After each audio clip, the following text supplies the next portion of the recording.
Good morning, everyone. Welcome to our Back to Basics and Nutrition, Wellness and Nutrition show.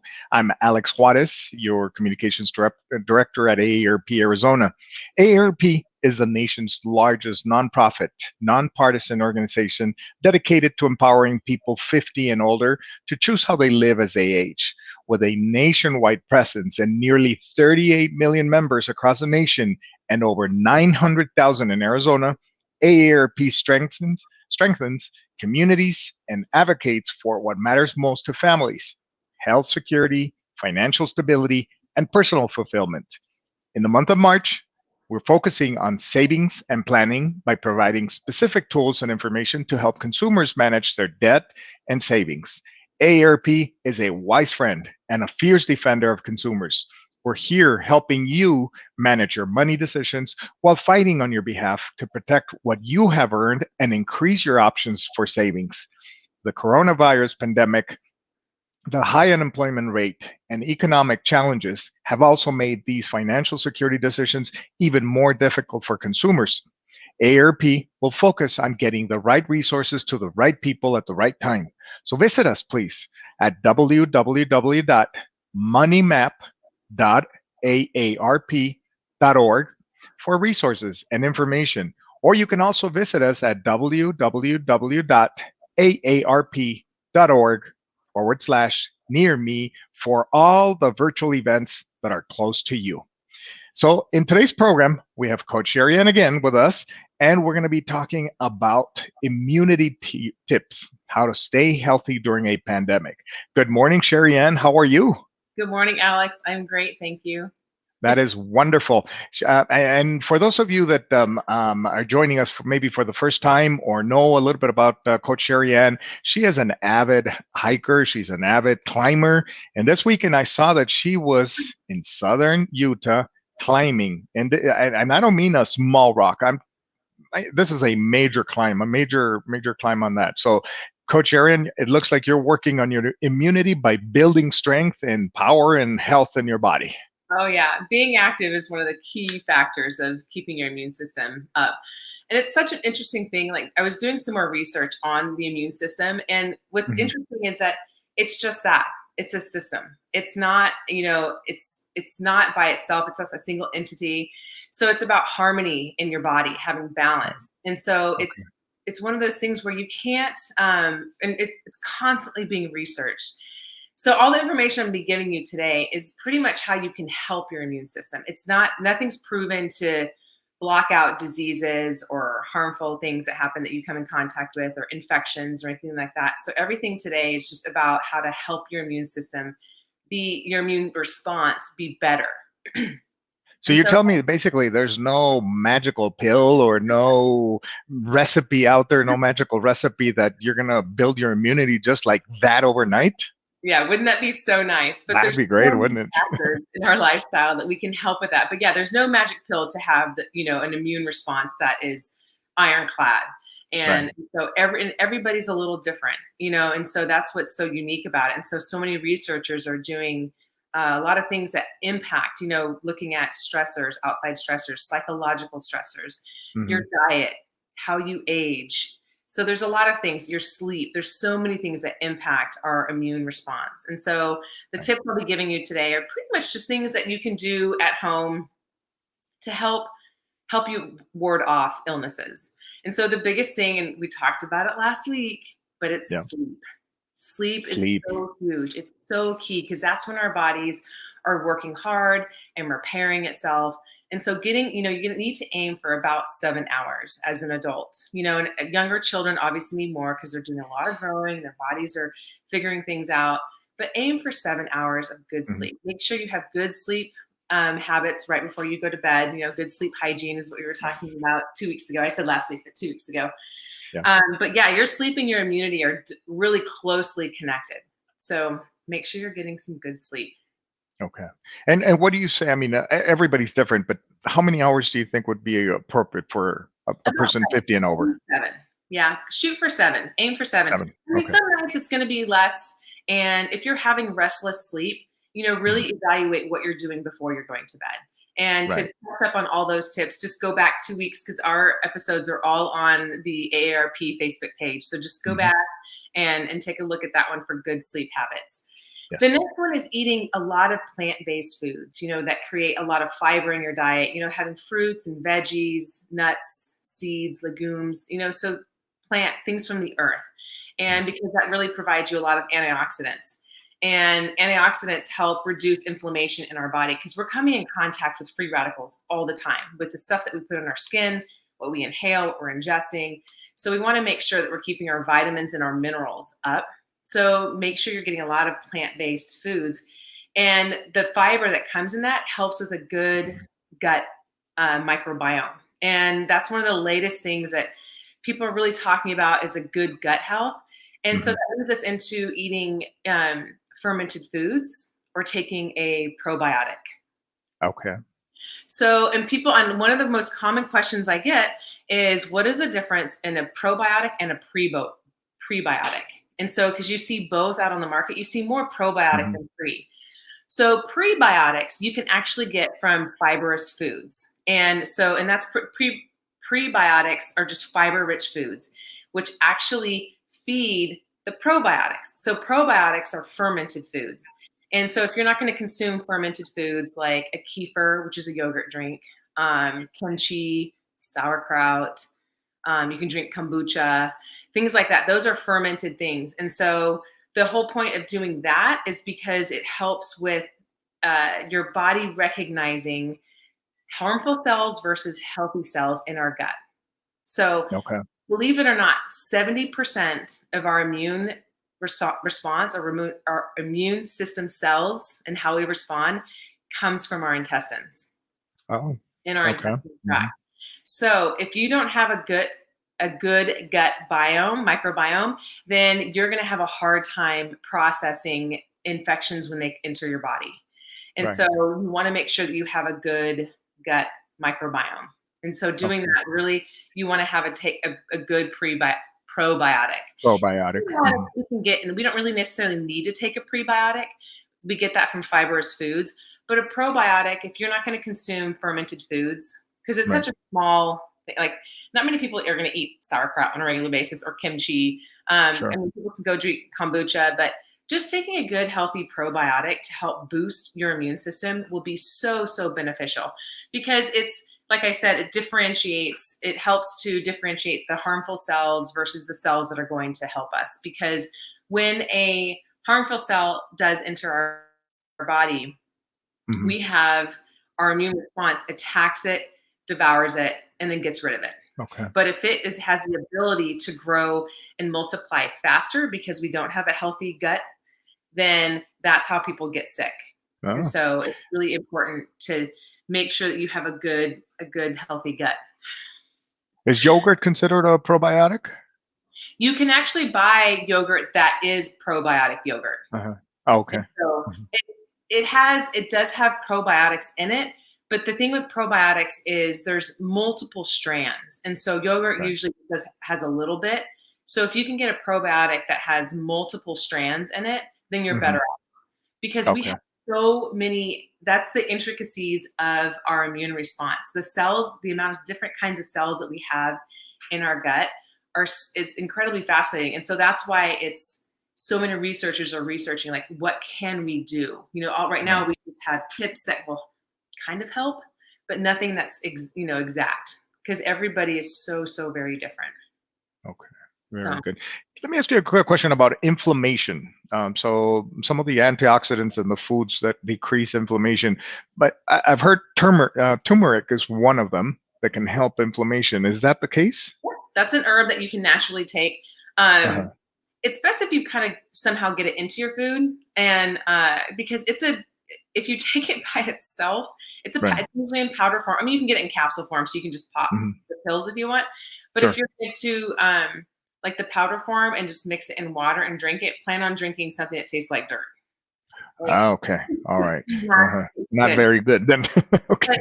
but it is one of the most powerful anti-inflammatory herbs that we have out there. Okay. 100%. Yep. So if Uh, you're not taking it via a pill, then what do you, is it a root? It is a root, It yes. is a root. So if Okay. you buy Yeah. it ground up, then like in a powder form, Mhm. I mean, you could literally like mix a teaspoon of it within like a shot of water and then just shoot it. You know, 'cause Oh, okay. the problem with Mhm. capsules is you have to be very aware of how it is formed Right. because it takes a while for our bodies to break down those capsules to actually get what's inside the capsule. And so, Yes. and if you're doing something that's what they call a cold pressed vitamin or mineral, then you're more likely to absorb it. So, the absorbability of the vitamins and minerals that we're taking is something that Mhm. you really should look at and mind, Okay. be mindful of the supplements that you're taking. And Sure. along those lines, I mean, since we're already on it, like I'll go ahead and bring up. So some of the other things that you can take are like vitamin C. We always see, if you want to boost your immune system, take vitamin C. Right. So, and it's a water soluble vitamin. So if you overconsume it, it's not harmful because there's water Mhm. soluble and there's fat soluble vitamins. So C is a water soluble vitamin. So if you overconsume, the worst that's going to happen is you'll probably get some diarrhea. But Okay. what's recommended is 1,000 to 2,000 milligrams, and it doesn't keep you from getting sick. The only thing vitamin C does is it helps you to, it reduces the symptoms, is really what it Right. does. So you're still Okay. going to get sick if you come in contact with something, your body doesn't capture it, process it, and get rid of it. It just Right. reduces the symptoms. One of the other minerals that usually you can get with vitamin C is zinc. And 75 milligrams is really all you need of zinc.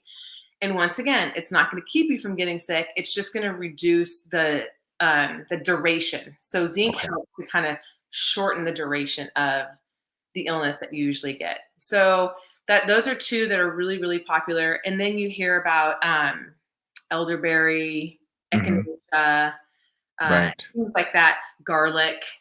These are all things that aren't proven to do anything. It's just kind of like we know that they help. We just don't know why and how they help. Okay. Um, Mhm. and vitamin D. Vitamin D is a very Sure. good one that helps also. Mentioned that before. So making sure that you're getting good vitamin D, and the best way to get it is get out in the sun and let your Get skin out in the sun. Absolutely. Yeah. let Before we go to the third tip, just let me remind our viewers, if you have a question for Coach Sherry Ann, please make sure you put it on the Facebook message, please, so we can read it, and Coach Sherry Ann will be happy to answer that question. So on to the third tip. the third tip. Okay, wait. So we've done sleep, eat more plant-based foods, Right. and then probiotic was the third one. So making sure that you're Oh, okay. of Okay. fermented Right. foods or a probiotic. Right. So as far as foods go, it's kind of broken down into three. So plant-based, making sure you're getting plenty of fiber, Hmm. and then making sure that you're either taking a probiotic or eating fermented foods. And Fermented then foods. Okay. the other thing Mhm. along foods is making sure that you're getting plenty of healthy fats. And Healthy so, fats. Okay. like, olive oil, add olive oil to your foods. Salmon, Right. because salmon has great omega 3s. You can do Uh-huh. avocados and nuts. And the thing with food is, especially with people as they age, because they've discovered that as people age, their immune system typically declines. Hmm. And what it usually is they are having a micronutrient malnutrition. So as people age, they tend to eat fewer variety of foods and less of them. And a lot of it is because they just either don't want to prepare it, don't have the ability to prepare it. And so there's a huge micronutrient malnutrition with elderly people, which impacts their immune response, their immune system. Because your nutrition is really directly related to your immune system response as well. Because if we're Right. not feeding our body properly, it's not going to be able to respond properly when we come in contact with harmful cells. Sure. So it's making sure that you're getting in plenty of nutrients. Make sure that you're still eating the rainbow is what I've always said before. Getting plenty of colors so that you're getting your micronutrients in. And so that's a really important thing that does tend to get missed, and it's just because it kind of slowly happens over time. Like they just eat fewer calories and fewer variety of foods. Is So there such a thing as too much olive oil in your diet? I mean, well, I mean, of course, I mean, because then you could potentially put weight on, Okay. if you're, because it is a fat, but if your body is utilizing it, I mean, the thing is I've really found with elderly people, they need the fat, and they need it to be able to have all of their organs process, and Sure. work the way they're supposed to work. And that's one of the biggest things that people cut back on first and foremost is healthy fats, and you need healthy fats. Hmm. So, I mean, Yep. is it possible to eat too much olive oil? Yeah, but the Okay. likelihood, not high. Because the beauty of olive oil is, well, and just healthy fats in general, is you're satiated, so you don't have a tendency to overeat. So people end up overeating when they're cutting their fats out, Okay. and eating too much sugar, too many carbs. Too many So carbs on them. Yeah. Hmm. eating fat doesn't make you fat. Okay. Can you touch on omega threes? Yeah, well, I mean, the best way to get them, the DHA is, because that's what's in omega 3s, is through your natural foods. Like Okay. salmon is one of the best ways to get it. And if you don't really like salmon, then there are all kinds of fish oils that you can buy over the Okay. counter and take. Hmm. Um, Right. Once again, just make sure you're reading the label and seeing how it is processed and doing a little bit of research and making sure that you're able to absorb it. The absorbability of things is So really. what do you mean by how it's processed? I mean, what are we looking in the label? What do we need to see in there? So, and that's the challenging part, because on their label they're going to put on there. So you just want to see if it's a cold pressed, or if the capsule is a cellulose and how it's processed, so that we can Oh, I get it. process it and absorb the nutrients that are inside. Okay. Hmm. So it's just important to just be aware of things like that. Sure. So, the other tip is exercise. It's so Absolutely. That's yeah. something that you do plenty of. Yes, I do. So the thing is, and I've said it before, is just if you can get out for 15 minutes, about 5 times a week, 30 minutes 5 times a week is great. And if you Mhm. need to break it up into two 15-minute sections, morning and night, then do that. But getting out and moving your body creates a healthy turnover of your cells, and that includes your immune cells. And so our body, we create these cells, and they live in our body and do their purpose. But then if they're not utilized, then what happens is they break down, our body flushes them out, and then we create new ones. And so the healthy turnover exercise actually helps with the healthy turnover of cells. So just get out and move your body as much as you can, and because I doubt you're ever it's going to be too much. So just make it a point every day to get out and move your body. And it's so lovely here right now. It's like the perfect time of year to be outside. Absolutely. And obviously, walking is one way to exercise, right? For those of us, as we age, it becomes harder for us to run, but maybe walking at a fast pace. Yep. Or if your balance is good, which you really want Hmm. to focus on balance, because Right. that will help you from having horrible falls later. But is ride a bike. Just get on a Okay. little beach cruiser and spin those legs. There's all kinds of things that we can do to get out and move our body. And if you don't want to be outside because you're still very, very concerned with COVID, then you Sure. can walk in your backyard. You can do things, in your neighborhood that are, Hmm. where you can stay isolated, or you can use YouTube. YouTube has all kinds of yoga activities Yes. and things that you can do. So just because we're still doing, social distancing, or physical distancing, we don't like to use the word social distancing because we need social interaction.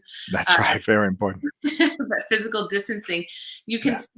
there are things that you still can do. And I see plenty of people out wearing masks if that makes you comfortable. But if you're out and about and getting some fresh air, you're going to feel so much better. And so much. Wonderful. And along those lines, the more we move, the more we need to drink. And Hmm. as our temperatures do heat up here in Arizona, it is very, very important to stay hydrated. So that's Yes. my next tip, is hydration. Because if you're not staying hydrated, your cell turnover can't be as efficient. And so you want to make sure that you are drinking plenty of fluids to just help the cell turnover in our bodies, keep our kidneys healthy, and staying hydrated is really, really very important, especially with our temperatures starting Yeah. to To heat up, right? Hmm. but yeah, hydrate, hydrate, hydrate. And I mean, the rule of thumb is typically an ounce per body weight. And Ounce per body weight. yeah, Okay. per pound of body weight. So Okay. if you weigh 100 pounds, you're going to drink 100 ounces. And so that seems like a lot of water for a lot of people. And if you're not used to that, you're going to find yourself in the bathroom quite frequently in the beginning, but then your body kind of finds its happy medium and realizes that, like, okay, this is our baseline, and you won't be finding yourself in the bathroom as much. Coach And Sherry Ann, you're going to drown me. I'm 200 pounds. I'm going to drink 200. I know, I know. Wow. That's, that's usually the rule of thumb. Right. And if that feels like that's just too much for you, then you can dial it back to, 160 and see how that works for you. But your Okay. body will get used to it. But it really will. And it is important because Sure. our body is mainly water.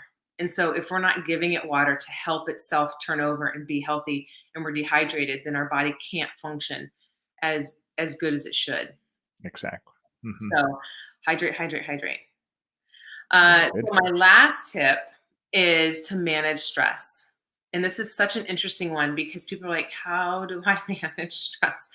Because we have a lot of psychological stresses that we're coming in contact with work and COVID, and all kinds of things happen, families.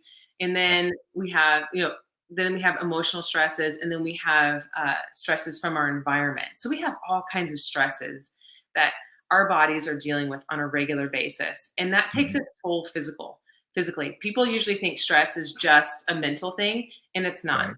It definitely comes out in a physical form for many, many people.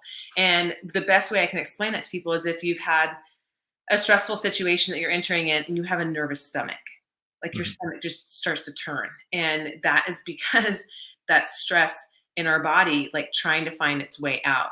And so managing our stress is really, really important. We don't exactly know how stress impacts our immune response. We just know that it does. It Our does. Yeah. cortisol levels rise really rapidly sometimes.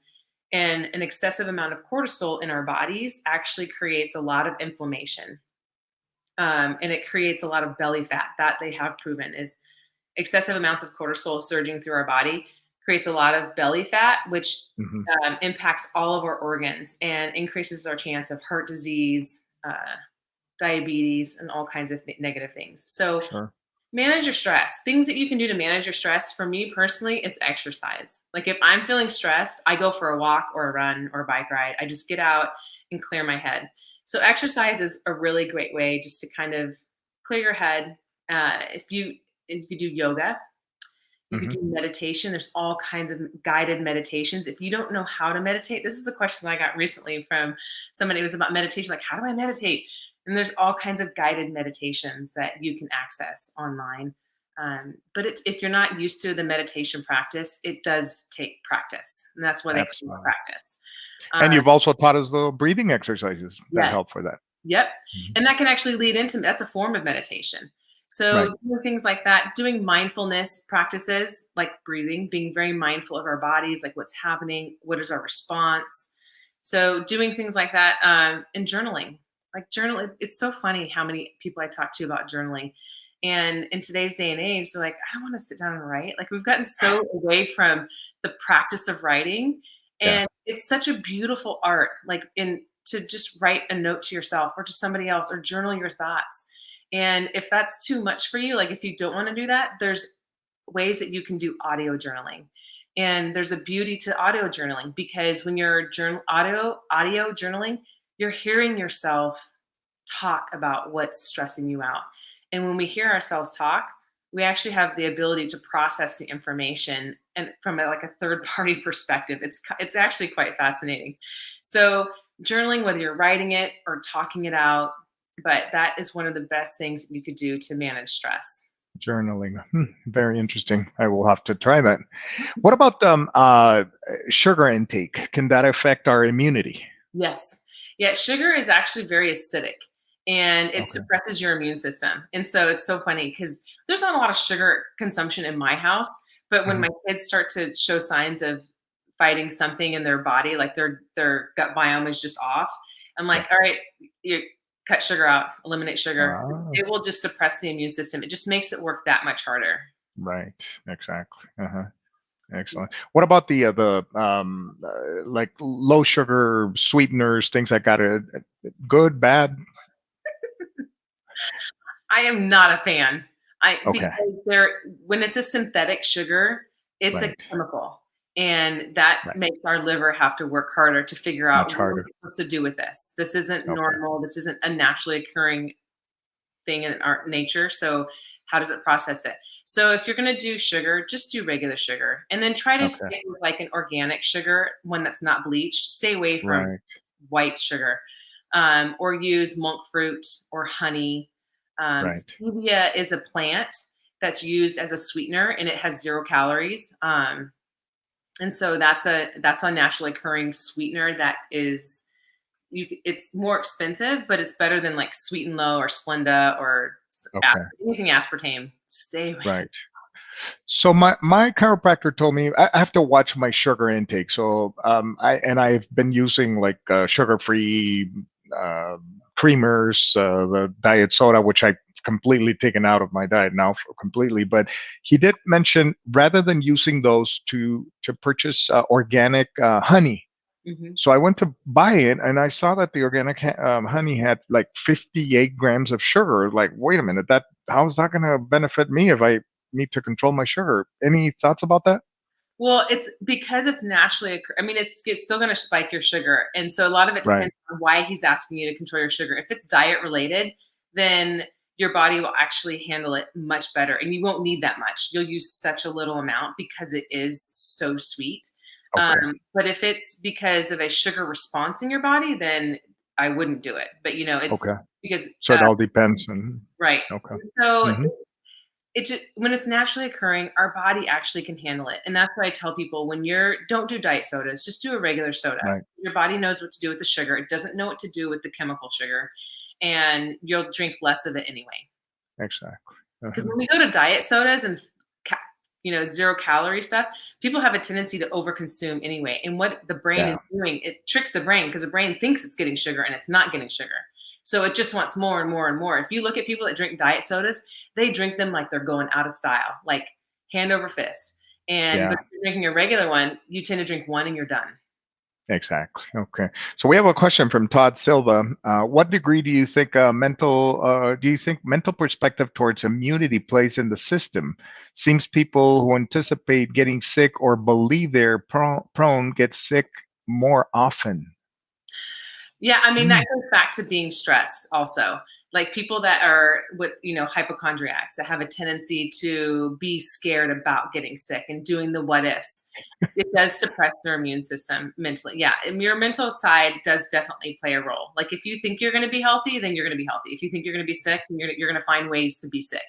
It's just the way our bodies and our brains are designed. So just definitely have the mental capacity to be like, if you're starting to feel icky, like just recognize it and be like, yeah, I'm not feeling good. My body's clearly processing something. The biological systems in my body are just fighting whatever it needs to fight.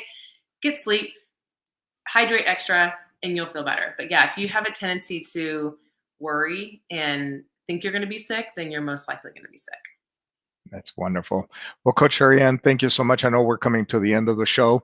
Um, Great tips on how to boost your body's natural defenses. So thank you so much. What do we have to look forward on Tuesday, March 30th? Yeah. I'm excited because we're circling back around and talking about blue zones again. And blue Blue zones zones. are concentrated places in the world where people have lived to be 100 years old. So it's how to live to be 100 but live a fulfilled life, not just live to be Yes. 100 and be like I'm on this planet a long time. No, it's more about living a fulfilled life. Looking forward to that show again. Coach Ariane, thank you so much again. And to our viewers, thank you for joining us. Again, this is Alex Juarez and Coach Ariane thanking you. And we look forward to seeing you again on Tuesday, March 30th, again at 10 a.m. Thank you so much. Have a great rest of the week. Take care and have a great time. Thanks, Alex.